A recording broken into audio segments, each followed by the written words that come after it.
Apple TV Plus's revisionist history series, For All Mankind, is getting a spin-off, and Star City will tell the story of the space race from a different perspective. Debuting back in 2019, For All Mankind imagines a timeline in which the space race never ended, and examines humanity's leap into the future as they explore the solar system. Known for its compelling characters and big-time jumps, For All Mankind's view of the future is both idealized and realistic, as the common foibles of mankind show themselves again and again as the timeline unfolds. Already heading into its 5th season, the Apple TV Plus sci-fi series is one of the platform's tentpole programs, and alongside Slow Horses, is its longest running. Now, the spin-off Star City is set to turn the series into a bona fide franchise, though it's achieving that goal in a truly unique way. Instead of telling another story set in the same universe, Star City will tell the same story of the fictional space race, but this time from the perspective of the Soviet Union.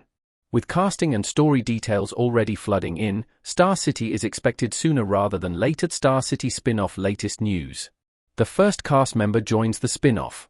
Joel Kinnaman as Ed Baldwin next to Danielle Poole as KRWS Marshall in For All Mankind, custom image by Nick Bithrow. Nearly a year after the show was initially announced, the latest news confirms the first cast member has joined Star City. Perhaps best known for his turn on Max's smash hit fantasy series, House of the Dragon, Rhys Ifans has been tapped to play a starring role in the spin-off.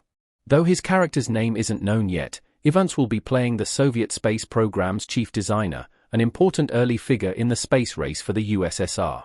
Ifans' casting will likely give way to more announcements soon. 2024 was a big year for Apple TV Plus, and when the streamer announced that For All Mankind Season 5 was confirmed, they also revealed their plans for the Star City spin-off. Though the project was still in its infancy at that point, the streamer had a host of details about the spin-off, including plot details. Simultaneously, it was revealed that Ronald D. Moore, Matt Wolpert, and Ben Nadivi were once again teaming up to bring the spin-off to life, with the latter two set to serve as showrunners. It would be the better part of a year before any serious update would arrive, and in February 2025, the first casting news began arriving for the spin-off. As of the first few months of 2025, there is still no production timeline for Star City, and Apple TV Plus has been pretty tight-lipped regarding when the show will arrive. With For All Mankind Season 5 also on the horizon, the streamer likely has a schedule that will include weaving the two shows together somehow. Star City spin-off cast details. Rhys Ifans will lead the spin-off's cast.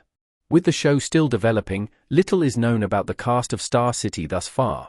However, the series has seemingly landed its lead actor with the casting of Rhys Ifans as the Soviet space program's chief designer.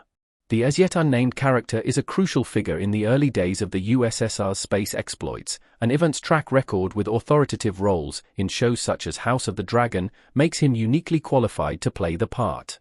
Like the cast of For All Mankind, it's expected that Star City will employ a large ensemble, especially as it leaps forward in time. Star City spin-off story details. The space race from the Soviet perspective. Ed Baldwin looking pleased wearing a headseat next to Kelly Baldwin in a spacesuit smiling in For All Mankind Season 4 custom image by Nick Bithrow. When Apple TV Plus announced the spin-off show, they also revealed the basic story framework for Star City. According to Apple, the series will follow the same timeline as For All Mankind, but will instead track the story from the perspective of the Soviet Union. However, unlike its predecessor, Star City will have elements of a thriller as the high tension of winning the space race is coupled with the pressure of the USSR's repressive regime. Ronald D. Moore filled in a few more gaps in his July 2024 update, explaining how the pressure of the KGB adds to the thrills and chills of space travel in general. Since the Soviets beat the US to the moon in the fictional universe of For All Mankind, Moore explained how Star City would feature all the sacrifices and dangers that the members of the USSR space program had to go through to achieve that goal.